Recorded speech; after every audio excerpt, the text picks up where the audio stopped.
नमस्कार मित्रांनो. ग्रुप बी आणि ग्रुप सी च्या मुख्य परीक्षेच्या दृष्टिकोनातून आणि पूर्व परीक्षा दृष्टिकोनातून आपण इकॉनॉमी हा विषयापर्यंत समजून घेणार आहोत. तुम्हाला प्रश्न पडला असेल की सर आपण तर पूर्व परीक्षा अँगल इथे आपण टायटल दिले, मग मुख्य परीक्षा का मी बोलतोय? मित्रांनो, अर्थव्यवस्था हा विषय असा आहे की ज्यामध्ये आपल्याला प्रामुख्याने फक्त प्रीचा विचार न करता आपण प्री आणि मेन्स याची एकत्र तयारी करायला हवी, तर हा विषय तुमचा चांगला होईल. तर म्हणजे आता इथून पुढे जे काही टायटल असायला हवं होतं किंवा इथून पुढे आपली जी काही स्ट्रॅटेजी असायला हवी अभ्यासाची, ही प्रामुख्याने एकच असायला हवी. ती म्हणजे काय? इकॉनॉमी माझ्यासाठी काय आहे? तर हीच प्रिलिम आहे आणि हीच मेन्स आहे. तर यासाठी आपण लक्षात घ्या, सिलेबस डिवाइड केलेला आहे. यापैकी सर्वात महत्वाचं आहे प्री आणि मेनच्या दृष्टिकोनातून तुम्हाला 17 पॉइंट्स आहेत, फक्त 17 पॉइंट्स. याच्यापेक्षा जास्त पॉइंट्स नाही आहेत. आणि आपण अभ्यास करत असताना हे 17 पॉइंट्स म्हणजेच एकत्र आहे. तुम्हाला नक्कीच माहित आहे की जेव्हा आपण पूर्व आणि मुख्यचा अभ्यास जेव्हा लक्षात घेतो, तेव्हा याच्यामध्ये आपल्या ह्या इकॉनॉमीमध्ये प्रिलिमसाठी आपल्याला 15 क्वेश्चन्स आहेत आणि मेन्ससाठी आपल्याला 10 क्वेश्चन्स आहेत. तर या 10 पैकी किंवा 15 पैकी आपण जर हे वेटेज लक्षात घेतलं, इव्हन सिलेबस सारखाच आहे. इव्हन जे काही लेवल ऑफ क्वेश्चन्स आहेत ती सुद्धा सारखीच आहे. यामध्ये कोणताही तीळ मात्राचाही फरक नाही. मग अशा वेळेस आपणही तो फरक करायला नको. आपल्या डोक्यात एकच गोष्ट असायला हवी की अर्थव्यवस्था म्हणजेच काय, तर एकूण 17 पॉइंट्स. यामध्ये लक्षात घ्या, आता आपली जी लेवल आहे, टार्गेट्स आहेत, ते आपल्याला डिसाईड करायचे आहे. जे काही इकॉनॉमीसाठी आपल्याला 15 क्वेश्चन्स आहेत, यापैकी आपण साधारण 10 ते 12 क्वेश्चन हे आपले बरोबर आणू शकतो आणि एवढंच टार्गेट ठेवा. याच्यापेक्षा जास्त टार्गेट ठेवण्याची आपल्याला आवश्यकताच नाही. त्याच्यानंतर मेन्स मध्ये आपल्याला इथे लक्षात घेतलं केवळ 8च क्वेश्चन लक्षात घेण्याची आवश्यकता आहे, त्याच्यापेक्षा जास्त नाही. इव्हन ते क्वेश्चन अवघड असतात, 2 क्वेश्चन जमत नाही, त्यामुळे इथे ही टार्गेट एवढंच ठेवा. कारण की विनाकारण अनसर्टन जे काही बर्डन आहे ते नको यायला. तर जे काही टार्गेट आहे प्रिलिमसाठी ते आहे 10 ते 12 क्वेश्चनचं, मेन्ससाठी आहे 8 क्वेश्चनचं. हे आपलं पहिल्यांदा टार्गेट आपण डिसाईड केलं. आता हे टार्गेट जे आहे 17 पॉईंट जे तुम्हाला मी स्टार्टिंगला सांगितले असतील, तर यासाठी मला किती तास अभ्यास लागणार आहे, म्हणजे तुमचा मी पर्सनल अभ्यास म्हणतोय. तर यासाठी तुम्हाला 200 तासांची गरज आहे, फक्त 200 तास. 200 तासापेक्षा जास्त करण्याची गरज नाही. 200 तास किती जरी केला तरी तुम्हाला एवढे मार्क्स मिळणार आहे. हे 200 तास लक्षात घ्या, टार्गेट लक्षात घ्या. त्याच्यानंतर याचे आहे ऑथेंटिक सोर्सेस. तर यामध्ये स्टेट बोर्ड आणि एनसीईआरटी तुम्हाला वाचायची आहे. गजानन भस्के सरांचं पुस्तक वाचायचं आहे. याच्या व्यतिरिक्त काही करण्याची गरज नाही, एवढं केलं तरी चालेल. स्टेट बोर्ड जे आहे ते 11वी-12वीचं स्टेट बोर्ड आहे. मराठीमध्ये, इंग्लिशमध्ये दोन्ही भाषेमध्ये तुम्ही ते वाचू शकता. एनसीईआरटी जे आहे ते 11वीचं आहे. इंडियन इकॉनॉमी ते आपण करू शकतो. गजानन भस्के सरांचं जे पुस्तक आहे ते वाचा. तेवढंच करायचं ऑथेंटिक सोर्समध्ये. म्हणजे आता तुम्हाला हे फॉर्म्युला इथे लक्षात द्यायला हवा. 17 पॉइंट्स, 200 तास, ऑथेंटिक सोर्सेस, ही तुमची स्ट्रॅटेजी असायला हवी. याच्यापेक्षा जास्त नाही. पण हे सगळं करत असताना त्याची एक स्ट्रॅटेजी असायला हवी. तर ही स्ट्रॅटेजी म्हणजे काय, तर तुम्हाला इथे मी सांगितलेलं आहे 5 डायमेन्शन स्ट्रॅटेजी. तर ही 5 डायमेन्शन स्ट्रॅटेजी काय आहे, 2 मिनिटात आपण इथे ओव्हरव्ह्यू करण्याचा इथे प्रयत्न करूयात. तर लक्षात घ्या, ही अशा प्रकारची आपली स्ट्रॅटेजी आहे. 17 पॉइंट्स करायचे. यापैकी आपण एक उदाहरण पॉइंट घेतला असेल बेरोजगारी, तर त्यामध्ये आपल्याला अंडरस्टँडिंग करायची. त्याच्यानंतर त्याचे ऑथेंटिक सोर्सेस वाचायचे. त्या सेम पॉइंट वरती तुम्हाला त्याचे पीवायक्यू असायचे. त्यानंतर त्या सेम पॉइंट्स वरती नोट्स आणि क्लास अंडरस्टँडिंग तुम्हाला करायची, त्या नोट्स काढायचे आहेत. आणि नंतरचा पॉइंट आहे रिव्हिजन आणि प्रॅक्टिसेस. प्रॅक्टिसेस म्हणजे तुमची असलेली टेस्ट सिरीज, दुसरं काही नव्हे. आणि रिव्हिजन म्हणजे काय, तर सातत्याने वाचत राहणे, जे पॉइंट तुमचे कमजोर आहे त्याच्यामध्ये व्हॅल्यू एडिशन्स करणे, ही तुमची इथे स्ट्रॅटेजी आहे. 200 तास, प्रिलिमसाठी 10 क्वेश्चन्स, मेन्ससाठी 8 क्वेश्चन्स, अशा प्रकारची तुमची ही 5 डायमेन्शन स्ट्रॅटेजी आहे, ज्यामध्ये आपण हे सगळे इथे कव्हर करू शकतो. आता आपण हा अर्थव्यवस्था विषय लक्षात घेत असताना बरेचसे तुम्हाला इकॉनॉमी आणि इकॉनॉमिक्स याच्यामध्ये फरक तुम्हाला जाणवत असेल. तर 2 मिनिटांमध्ये आपण हा जो फरक आहे तो लक्षात घेऊया. अर्थशास्त्र जे आहे ही खूप मोठी व्यापक संकल्पना आहे. यामध्ये प्रामुख्याने 2 ब्रँचेस आहेत. एक आहे मिक्रो इकॉनॉमिक्स आणि एक आहे मॅक्रो इकॉनॉमिक्स. मिक्रो इकॉनॉमिक्स म्हणजे काय, ज्यामध्ये जो काही संबंध आहे तो एका व्यक्तीचा आणि पैशाचा संबंध आहे. प्रामुख्याने ज्यामध्ये आपण त्या व्यक्तीची डिमांड, त्या व्यक्तीचा सप्लाय, त्या व्यक्तीचं बिहेवियर, त्या व्यक्तीचा पैशाबरोबर असलेला संबंध, ह्या सगळ्या गोष्टींचा अभ्यास हा सूक्ष्म अर्थशास्त्रामध्ये होतो. आणि प्रामुख्याने ही जी काही ब्रँच आहे ती MBA किंवा बिझनेस मॅनेजमेंट या लोकांसाठी याचा अभ्यास करायचा असतो. त्यांना मार्केटिंग करायची असते, म्हणून त्या कस्टमरचं बिहेवियर किंवा डिमांड लक्षात घ्यावी लागते.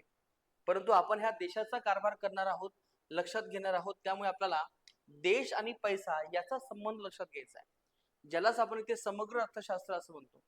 पण समग्र किंवा मिक्रो आणि मॅक्रो याचा उच्चार करणं खूप अवघड होऊन जाते, म्हणून यामध्ये आपण इथे इकॉनॉमी असा याचा नेहमी उच्चार करत असतो. इकॉनॉमी म्हणजेच काय आहे, मॅक्रो इकॉनॉमिक्स. आता हे जे काही डिवायडेशन आहे मिक्रो आणि मॅक्रो, हे डिवायडेशन आपल्याला कोणी दिलं असेल तर हे रॅग्नर फिश या व्यक्तीने दिले. याच्या आधी हा इकॉनॉमिक्स हा विषय जो आहे तो सर्वसाधारण यूज केला जायचा. आधुनिक अर्थशास्त्राचे जे काही जनक आहेत जगाचे, त्याचं नाव आहे ॲडम स्मिथ. यांनी सर्वप्रथम इकॉनॉमिक्स हा विषय इंट्रोड्यूस केला जगामध्ये. तिथूनच याला आधुनिक अर्थशास्त्राचा इतिहास म्हटलं गेला. त्याचे जनक आहेत ॲडम स्मिथ. जर भारताच्या आधुनिक शास्त्राचे जर जनक म्हटलं असेल तर ते आहेत आपले दादाभाई नौरोजी. आणि प्राचीन भारताच्या अर्थशास्त्र जनक जर म्हटलं असेल तर ते आहेत आपले चाणक्य. म्हणजे अर्थशास्त्र हा विषय कसा आहे, एकदम व्यापक आहे. पण त्याला प्रॉपर डिवाइड करण्याचं काही काम केलं असेल तर रॅग्नर फिश नावाच्या व्यक्तीने केले. यासाठी यांनी मिक्रो आणि मॅक्रो डिवायडेशन केलं. याचं एक काम एवढं महत्वपूर्ण होतं की याला नंतर अर्थशास्त्राचा पहिला नोबेल पुरस्कार मिळालेला आहे. तर मित्रांनो, अशा प्रकारचा जो काही अर्थव्यवस्था विषय जो आहे तो आपल्या एक्झाम साठी आहे. म्हणजे हा विषय आहे, हा विषय इथे नाहीये. म्हणजे या शब्दाचा जो काही प्रयोग तुम्ही करत असता इकॉनॉमिक्स, तो करायचा नाहीये. जो काही उच्चार करायचा असेल आपल्याला तो हाच करायचा आहे. अर्थव्यवस्था किंवा इकॉनॉमी हाच आपल्या या ठिकाणी इथे बेस्ट ऑप्शन होऊ शकतो. आणि जे तुम्हाला मी आतापर्यंत नेहमी 17 पॉईंट जे बोललोय, हे कोणते पॉईंट 17 पॉईंट्स आहेत, तर यापैकी तुम्हाला हे 17 पॉईंट्स इथे लक्षात येत आहे. एवढेच तुम्हाला हे 17 पॉईंट्स करायचे आहेत. हे तुमचे 17 पॉईंट्स आहेत. यस, 17 पॉईंट्स प्री आणि मेन सगळ्या गोष्टी एकत्रच आहेत. या अँगलने आपल्याला हा अप्रोच जो आहे तो इथे आपल्याला बिल्टअप करायचा आहे. येस, क्वेश्चन होते 24 मध्ये जवळपास 7 क्वेश्चन आहेत. आता 25 मध्ये हा ट्रेंड कसा असेल तुम्हाला माहितच आहे. 25 मध्ये सुद्धा याच्यावरती 5 किंवा 4 प्रश्न असण्याची शक्यता आहे. तर त्यामुळे आपण हे कधीही नाकारू शकत नाही की याचं महत्व काय आहे. आता तुम्हाला प्रश्न पडला असेल की सर ठीक आहे, हा पूर्व परीक्षा आम्हाला अभ्यासक्रम माहितच आहे, पण आता याच्यामध्ये आम्हाला हे अभ्यास कसा करायचा आहे. मित्रांनो, लक्षात घ्यायचा, मी बेस तुम्हाला इथे सांगणार आहे की जो काही सिलेबस आहे आयोगाचा, या आयोगाच्या सिलेबस नुसार आपण जर हे पॉईंट जर कलेक्ट केलेत, जे क्वेश्चन तुम्हाला 10 क्वेश्चन 15 क्वेश्चन विचारले जाणार आहे, हे किती पॉइंट्स आहेत, तर यामध्ये तुम्हाला जवळपास 12 पॉइंटचा इथे आपल्याला अभ्यास करायचा आहे. नियोजन, आर्थिक सुधारणा, महागाई, मौद्रिक धोरण, बँकिंग, आंतरराष्ट्रीय अर्थव्यवस्था, सार्वजनिक वित्त, लोकसंख्या, बेरोजगारी, दारिद्र्य, क्षेत्र आणि राष्ट्रीय उत्पन्न. आता हे जे काही पॉइंट तुम्हाला इथे दिसत आहेत, हे पॉइंट हे मी माझ्या मनाने तयार केलेले नाहीयेत. तर हे संपूर्ण पॉइंट जे आहेत ते तुमच्या सिलेबसचेच पॉइंट्स आहेत. पण त्याला प्रॉपर आयडेंटिफाय करण्यासाठी आपण अशा प्रकारचे हे 12 पॉइंट्स इथे कलेक्ट केलेले आहेत. म्हणजे आता तुम्हाला काय करायचंय, हा सिलेबस तुमच्या लक्षात आलेला आहे. पूर्वच्या सिलेबसमध्ये तुम्हाला जे काही पॉइंट्स आहेत, आता हे बघा, आयोगाने त्यांच्या हिशोबाने ते बायफिकेशन केलं असेल, शासकीय अर्थव्यवस्था किंवा भारतीय अर्थव्यवस्था. परंतु शासकीय अर्थव्यवस्थेमध्ये वेटेज जास्त आहे, एवढं लक्षात ठेवा. आणि यानुसार यामध्ये आपले हे एकूण एक्झामसाठी जे आपल्याला अभ्यास करायचे काही पॉइंट्स आहेत, हे किती आहेत, 12 पॉइंट्स आहेत. मग आता तुम्हाला प्रश्न पडला असेल की सर हे 12 पॉइंट्स आहेत, मग मेन्सचं काय. मेन्सला सुद्धा तुम्हाला माहिती आहे की 10 क्वेश्चन्स येतात. पण ह्या दोनची स्ट्रॅटेजी काय असावी, प्री आणि मेन्सची, ती एकत्र असावी का वेगळी असावी, यासाठी तुम्हाला इथे मी थोडक्यात बायफिकेशन करून इथे सांगणार आहे. बघा, हा तुमचा पूर्णतः मेन्सचा सिलेबस आहे. मेन्स मध्ये तुम्हाला पहिल्या पॉइंट मध्ये आहे ते समग्र अर्थशास्त्र, म्हणजेच काय आहे, भारतीय अर्थव्यवस्था किंवा अर्थव्यवस्था. यामध्ये लक्षात घ्या हे 4 पॉइंट्स आहेत, यामध्ये तुमचे 9 पॉइंट्स आहेत. म्हणजे तुम्हाला एकूण किती पॉइंटचा अभ्यास आहे, मेन्स मध्ये 13 पॉइंटचा अभ्यास आहे. आणि पूर्व परीक्षेमध्ये एकूण किती पॉइंटचा अभ्यास मी तुम्हाला सांगितलं असेल, 12 पॉइंट्स. म्हणजे याचा अर्थ हा होतो का 13 आणि 12 म्हणजे जवळपास 25 पॉइंटचा तुम्हाला अभ्यास करायचा आहे का, तर याचं उत्तर आहे नाही. 25 पॉइंटचा अभ्यास करण्याची गरज नाही. तर तुम्हाला काय करायचंय, यामध्ये असे बरेच टॉपिक आहेत की जे या ठिकाणी इथे ओव्हरलॅप होत आहेत. लक्षात घ्या, हे जे काही ओव्हरलॅप झालेले जे काही टॉपिक्स आहेत, जे आपण इथे आतापर्यंत हे ओव्हरलॅप टॉपिक कलेक्ट केले असतील 13, या 13 मध्ये लक्षात घ्या 2 टॉपिक हे ओव्हरलॅप आहेत. हे दोन टॉपिक ओव्हरलॅप असल्यामुळे आपल्याला मुख्य परीक्षेमध्ये केवळ 11 पॉईंटचा अभ्यास करायचा आहे. यस, किती पॉईंट्स आहेत? फक्त 11. म्हणजे आता तुम्हाला एक गोष्ट इथे नक्कीच लक्षात आली असेल, अर्थव्यवस्था या विषयामध्ये पूर्व परीक्षेला तुम्हाला पूर्व परीक्षा या आहे मुख्य परीक्षा. पूर्व परीक्षेमध्ये जर विचार केला तर साधारण 15 प्रश्न आहेत. मुख्य परीक्षेला 10 प्रश्न आहेत. अभ्यासक्रम जर विचार केला, आता मी इथे हा शब्द अभ्यासक्रम मुद्दे किंवा मी याला मुद्दे मी असं म्हणतो, यामध्ये आपल्याला 12 मुद्द्यांचा अभ्यास आहे. आणि जेव्हा तुम्ही इथे मुख्य परीक्षा जेव्हा लक्षात घेता, यामध्ये तुम्हाला जवळपास 13 मुद्द्यांचा अभ्यास आहे. म्हणजे यामध्ये लक्षात घ्या, हे एवढे 13 मुद्दे आहेत का? तर नाही. तर ह्या 13 मध्ये काही मुद्दे जे आहेत त्या पॉइंट्स मध्ये इथे रिपीट होतात, म्हणून याचा आपण समावेश करू शकतो 11 मुद्दे. आता यामध्ये लक्षात घ्या, हे 11 मुद्दे कशा प्रकारे इथे डिवाइड झाले असतील यानुसार तुम्हाला मी इथे एक्सप्लेन करतो. बघा, जसं की इथे आपण इथे बघू शकतो, सार्वजनिक वित्त आणि वित्तीय संस्था हा पॉइंट आणि इथे असणारा सार्वजनिक वित्त हा पॉइंट हा तुमचा इथे एकत्र म्हणजे रिपीट झालेला आहे. यानंतर आणखीन एक पॉइंट आहे जो तुम्हाला इथे रिपीट दिसतोय, तो आहे आंतरराष्ट्रीय व्यापार आणि आंतरराष्ट्रीय भांडवल. इथे सुद्धा सेम पॉइंट आहे, आंतरराष्ट्रीय व्यापार आणि भांडवल. म्हणजे मुळात हे 13 पॉइंट नाहीचे मुख्य परीक्षेचे, हे केवळ 11 पॉइंट आहे. या दृष्टिकोनातून आपण या पॉइंट्स मध्ये आपण 11 पॉइंटच फक्त इथे ऍड केलेला आहे. ओके, म्हणजे आता तुमच्या हे लक्षात आलं असेल 12 आणि 11. मग आता बरेच जणांना प्रश्न असेल की 11 आणि 12 म्हणजे जवळपास 23 पॉईंटचा अभ्यास करायचा आहे का? तर अजिबात नाही. 23 पॉईंटचा अभ्यास करण्याची गरज नाही, कारण की यामध्ये बरेच जे काही मुद्दे आहेत ते ओव्हरलॅप होत आहेत. या दोघांचा अभ्यास आपण इथे एकत्र करू शकतो. तो कसा इथे आपल्याला एकत्र करता येऊ शकेल, हे मुद्दे कोणकोणते एकत्र येऊ शकतात, याचा आराखडा जो आहे तो तुम्हाला मी पुढे दिलेला आहे. आणि हे एकूण किती पॉइंट्स आहेत? तर एकूण 17 पॉइंट्स आहेत. आता तुम्हाला प्रश्न पडला असेल की सर, आम्ही तर फक्त पूर्वचा अभ्यास करू, मुख्यचा अभ्यास तेव्हा आम्ही मुख्य परीक्षेमध्ये करू, असा चालणार नाही. अर्थव्यवस्था या विषयामध्ये तुम्हाला एकत्रच प्री आणि मेन्स दोघांचा अभ्यास एकत्र करावा लागेल. प्री आणि मेन्सचा एकत्र अभ्यास का करायचा एकत्र? कारण की ह्या सगळ्या गोष्टी ज्या मित्रांनो त्या सारख्या आहेत. जसं की तुम्हाला मी इथे सांगितलं असेल, इकडे 12 पॉइंट्स, इकडे 11 पॉइंट्स, एकूण किती झाले असेल 23 पॉइंट्स. तर 23 पॉइंटचा अभ्यास करण्याची गरजच नाहीये. जे काही पॉइंटचा अभ्यास करायचा तुम्हाला केवळ 17 पॉइंटचा अभ्यास करायचा आहे. एकाच वेळेस प्रिलिमचाही अभ्यास आणि एकाच वेळेस मेन्सचाही अभ्यास. म्हणजे अजिबात इथे अर्थव्यवस्था विषयासाठी अजिबात मेन्सचा अभ्यास वेगळा करू, आधी पूर्वचा करून घेतो, असं अजिबात करायचं नाही. कारण की परीक्षा ही फक्त आयोगासाठी वेगवेगळी आहे, पण आपल्या अभ्यासासाठी ही परीक्षा काही वेगवेगळी नाही आहे. तुम्ही ग्रुप बी चा पेपर द्या अथवा ग्रुप सी चा पेपर द्या, क्वेश्चन ऑफ लेवल जी ती सारखीच आहे. कधी कधी असं होतं की ग्रुप सी ला कदाचित अवघड प्रश्न असतात, कदाचित ग्रुप बी ला हे सोपे प्रश्न असतात, काही होऊ शकते. तर त्यामुळे आपल्याला ही एक्झामची लेवल डिसाईड करायची नाही. आपण कधी असं म्हणायचं नाही की तू ग्रुप बी चा आहे रे, तू ग्रुप सी चा आहे रे, का राज्यसेवेचा हा प्रश्न आहे, असं अजिबात करायचे तो हक्क नाहीये. आपल्या समोर फक्त एकच गोष्ट आहे, ते म्हणजे काय, तर इकॉनॉमी म्हणजे काय, तर केवळ तुमच्या पुढे असलेले हे 17 पॉइंट्स. आता ह्या 17 पॉइंटला कसा अभ्यास करायचा आहे किंवा कोणत्या पॉइंटला फोकस करायचा आहे, कारण की आता तुम्ही पूर्व परीक्षेमध्ये आहात. या पूर्व परीक्षेमध्ये आपल्याला काय करायचंय, तर असे पॉइंट्स आपल्याला निवडायचे की जे केवळ पूर्व परीक्षेला अभ्यासाचे आहेत, ज्याचा संबंध आपल्याला या ठिकाणी इथे मेन्स या परीक्षेमध्ये आपल्याला इथे दिसत नाही. मग ते कोणते मुद्दे आहेत लक्षात घ्या, ज्याला इथे मी टिक करतो त्याच मुद्द्यांचा अभ्यास करा पूर्व परीक्षेमध्ये, मुख्य परीक्षेमध्ये अभ्यास करण्याची गरज नाहीये.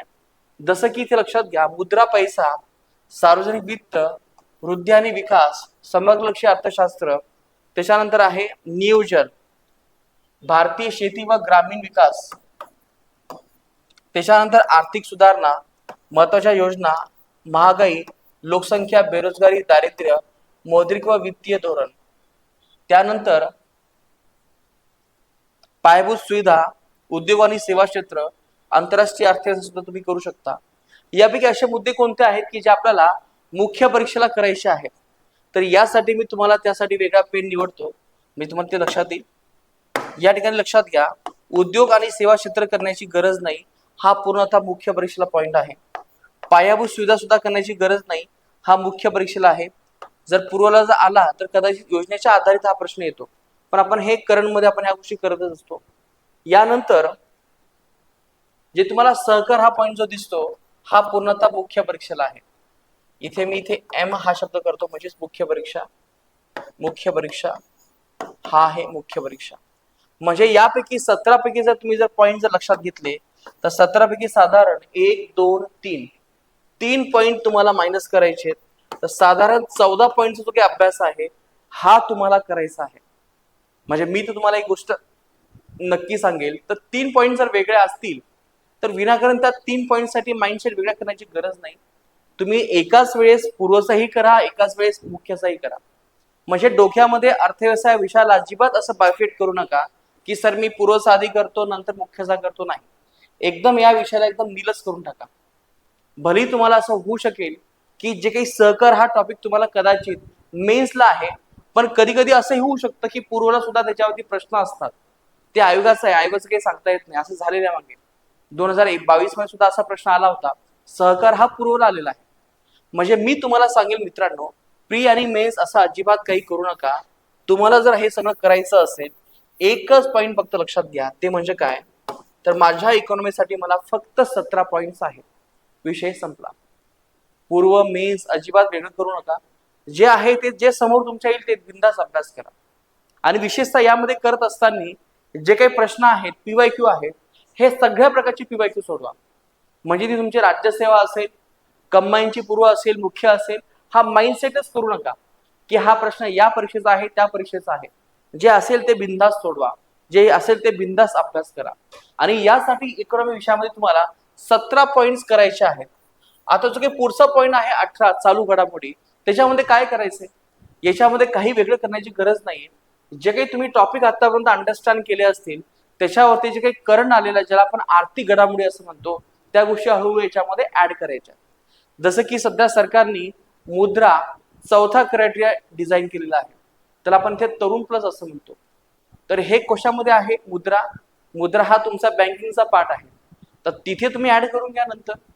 म्हणजे स्टार्टिंगला काय करा, चालू घडामोडी याचा अजिबात टेन्शन घेऊ नका, ते तुम्हाला हळूहळू विषयानुसार तो बिल्टअप होतो. यामध्ये आधी तुम्हाला 17 पॉईंट अभ्यास करा. 17 पॉईंटचा अभ्यास झाल्यानंतर आर्थिक घडामोडीचा अभ्यास करत असताना ऑटोमॅटिक तुम्हाला ह्या न्यूज लक्षात येतील, कळतील. स्टार्टिंगला काहीच कळणार नाही की काय चालू आहे. त्याआधी तुमचे ह्या 17 विषयांवरती 17 पॉईंट्सवरती जी काही पकड आहे ती मजबूत असणं खूप गरजेचं आहे.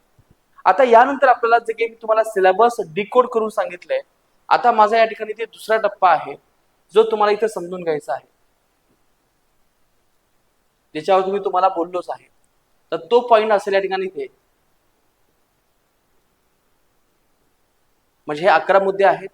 आता यामध्ये आपल्याला समजून घ्यायचं मित्रांनो की जे काही विषय आहेत आपले इकॉनॉमीचा, हे तुम्हाला समजावं यासाठी मी तुम्हाला सांगितलं. पण आता तुमच्यासाठी फक्त 17 पॉइंट्स आहेत बस. हे काही आता विचार करू नका याचा. येस, तुमच्यासाठी आता कोणते पॉइंट्स आहेत, फक्त 17 पॉइंट्स आहेत.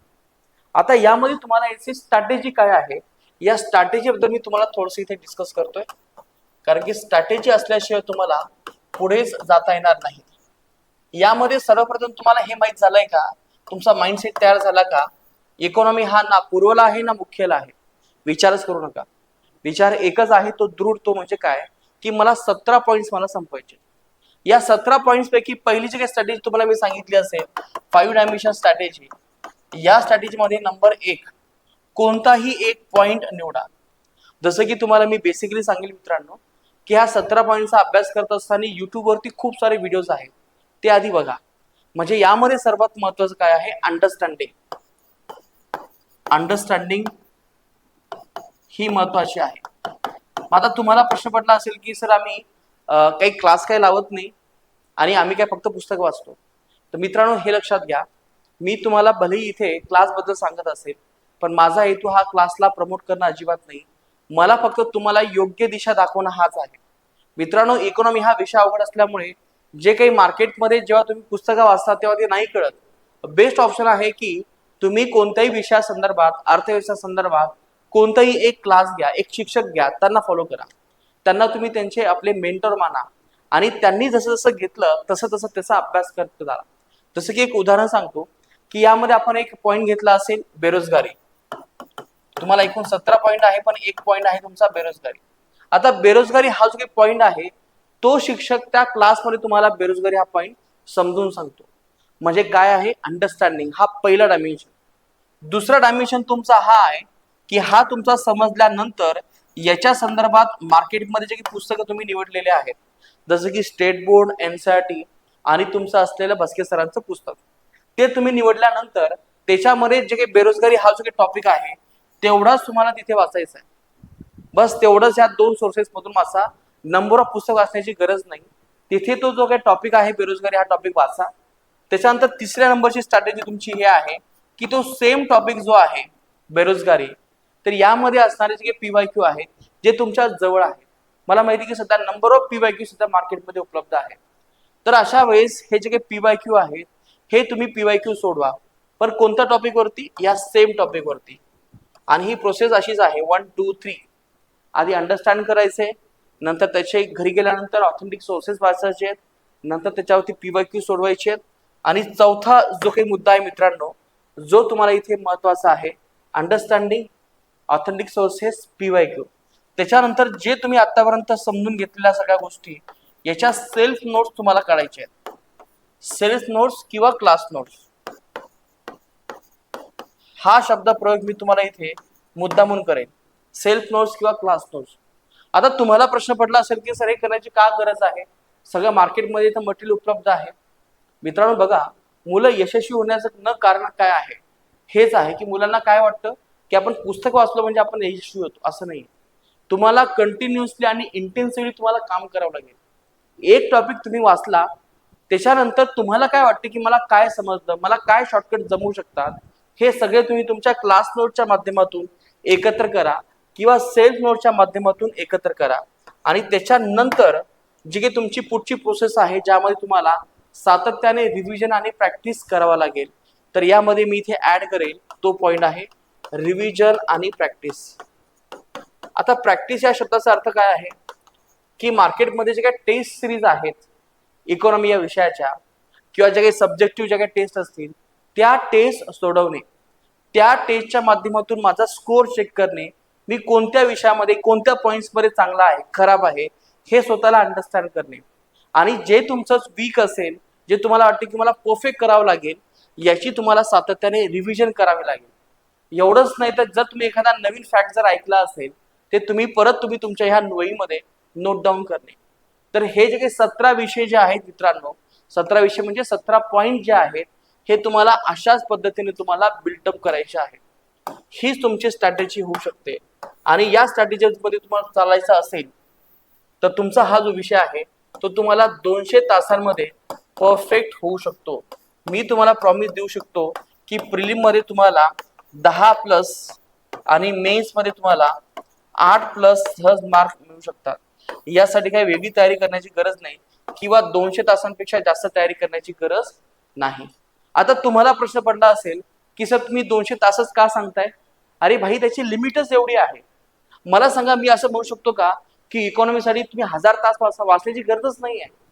1000 तास म्हणजे तुम्ही खूप एक्सपर्ट होऊन जाणार त्या विषयामध्ये. लक्षात घ्या, कोणत्याही विषयामध्ये किंवा कोणत्याही टेक्निकमध्ये जर तुम्हाला जर परफेक्ट व्हायचं असेल तर साधारण तुम्हाला त्या गोष्टींसाठी तेवढा वेळ द्यावाच लागतो, तेवढी कमिटमेंट द्यावीच लागते. आणि मग मुलांना प्रश्न का पडतात की आमचा तो विषय का होत नाही? विषय न होण्याचं कारण तेच आहे की आपण काय करतो, एक ना धड भाराभर चिंध्या. मी इकॉनॉमी घेतला हातामध्ये, 4-5 टॉपिक वाचलेत, परत मी त्याला सोडलं, परत काहीतरी दुसरा टॉपिक घेतला. हे आपण असं सातत्याने करत असतो. आणि जर आपण ऍव्हरेज जर काढला तर 1.5 वर्षामध्ये 2 वर्षामध्ये तुम्ही हार्डली 70 ते 80 तासाचा अभ्यास करता आणि म्हणता की सर माझा स्कोर होत नाहीये. मित्रांनो लक्षात घ्या, कोणताही विषय इंटेन्सिव्हली जर करायचा असेल तर तुम्हाला हे लक्षात घ्यावं लागेल, एक स्ट्रॅटेजी तुम्हाला त्या विषयाची बनवावी लागेल. एक तर ही स्ट्रॅटेजी तुम्ही स्वतःची बनवा किंवा ही स्ट्रॅटेजी तुम्ही आमच्या बरोबर बनवा, पण ही स्ट्रॅटेजी बनवणं आवश्यक आहे. या स्ट्रॅटेजीशिवाय तुम्हाला पुढे जाता येणारच नाही. तर अशा प्रकारचे ते 17 पॉईंट्स आहेत. यासाठी ही तुमची स्ट्रॅटेजी आहे, 5 डायमेन्शन स्ट्रॅटेजी. आणि मी तुम्हाला सांगू इच्छितो, मी तुम्हाला हे सांगू इच्छितो की आपल्या ह्या क्लासच्या माध्यमातून आपण पूर्णतः हे 17 पॉईंट्स आपण क्लासमध्ये घेत असतो आणि हा जो की फॉलोअप आहे तो सुद्धा असाच घेत असतो. मग तुम्हाला प्रश्न पडला असेल की सर सर तुम्ही तर क्लासचं प्रमोशन करताय. मित्रांनो, क्लासचं प्रमोशन हा विषय नाहीये. विषय हा आहे की तुमचा हा विषय चांगला होतोय का. कारण की लक्षात घ्या, आपण नेहमी विषयामध्ये खूप अभ्यास करत असतो. रात्रंदिवस आपल्या डोक्यामध्ये अभ्यासच चालू आहे. पण आपण कधी हा विचार करतो का की एका महिन्यानंतर माझ्या डोक्यातून इकॉनॉमी हा विषय समाप्त होईल? नाही. आपण एकाच वेळेस 3 किंवा 4 विषय करतो. आपली काही स्ट्रॅटेजीच डिझाईन नाहीये. आपले काही पुस्तकच डिझाईन नाहीये. आपला जो काही वे आहे पुढच्या 1.5 वर्षाचा तोच डिझाईन नाहीये. आणि म्हणून मुलांना या प्रश्नाचं उत्तर मिळतच नाही की मी कधी पास होईल. मित्रांनो, जर आपण परीक्षा जर लक्षात घेतली कंबाईनची, यामध्ये आपण बघा आपल्याला जवळपास एकूण विषय किती आहेत. हे विषय आहेत आपल्याला जवळपास हे 7 विषय पूर्व परीक्षेला. मुख्य परीक्षेला हे 7 विषय. जे तुमचे विषय या साईडला आहेत तेच विषय तुम्हाला या साईडला सुद्धा आहे. म्हणजे सेम प्रिपरेशन आहे, ती मात्रही फरक नाही. पण लोकांना असं वाटतं की मेनची परीक्षा वेगळी आहे. मी फक्त पेपर 2 बद्दल बोलतोय. याचबरोबर तुमचे जे काही बाकीचे 3 विषय आहेत, 4 विषय आपण याला बोलूयात, जे काही 4 विषय आहेत ते पूर्णतः वेगळे आहेत का बघा. तर ह्या विषयामुळे तुम्हाला साधारण जर वेटेज आपण जर बघितलं, पर्यावरणावरती 3 प्रश्न, इथे 3 प्रश्न, इथे तुमचे 8 प्रश्न, जवळपास तुम्हाला इथे 14 क्वेश्चन्स आहेत आणि इथे जवळपास 5 प्रश्न, म्हणजे 17 क्वेश्चन तुमचे फक्त इथे आहेत. बाकीचे इथे जर आपण उर्वरित बघितले तर 83 प्रश्न तुमचे इथे आहेत. म्हणजे त्यामुळे तुम्हाला इथे या 4 विषयामुळे टेन्शन घ्यायची गरज नाही की सर मेनचा पूर्णतः वेगळा आहे. नक्कीच जे जीएस फर्स्ट मध्ये तुम्हाला माहित असेल की ज्याला आपण इथे इंग्लिश मराठी असं म्हणतो, इंग्लिश मराठी हा विषय वेगळा आहे. कारण की सध्या आपण जीएस बद्दल बोलतोय. म्हणजे जर समजा तुम्ही तुमचा जीएस प्रिलिमच्या इंग्लिश जरी चांगला केला तर जवळपास तुमची मेनची 83% ही प्रिपरेशन होणार आहे. 83%. आणि मेन साठी तुम्हाला हे आहे तुमचे 17 क्वेश्चन्स जे 8 दिवसात कव्हर होऊ शकतात. आरटीएस हा 2 दिवसात कव्हर होतो. एन्व्हायरमेंट 2 दिवसात कव्हर होते. तंत्रज्ञानासाठी 5 दिवस लागतात. अंकगणित आणि सांख्यिकी हा तुमचा प्रॅक्टिसचा पार्ट आहे. आपण नुसतंच बोंबलत असतो की मेनची प्रिपरेशन खूप वेगळी आहे, अवघड आहे, काहीतरी वेगळंच करावं लागतं. असं काही नाही मित्रांनो. तुम्ही तुमचा जो काही प्रिलिमचा होड आहे तो एवढा स्ट्रॉंग ठेवा की ती तुमची प्रिलिमची प्रिपरेशन आहे, ती तुमची मेनची प्रिपरेशन आहे. आणि यानंतर आता दुसरा मुद्दा हा आहे की याला किती वेळ लागतो.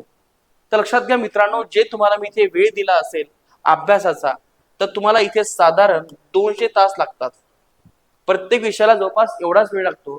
विज्ञानासाठी जर इथे विचार केला तिथे 400 तास लागतात, भूगोलासाठी 400 तास लागतात, इतिहासाला 400 तास लागतात, राज्यशास्त्राला 300 तास लागतात, गणित बुद्धिमत्ता याला इथे 100 तास लागतात.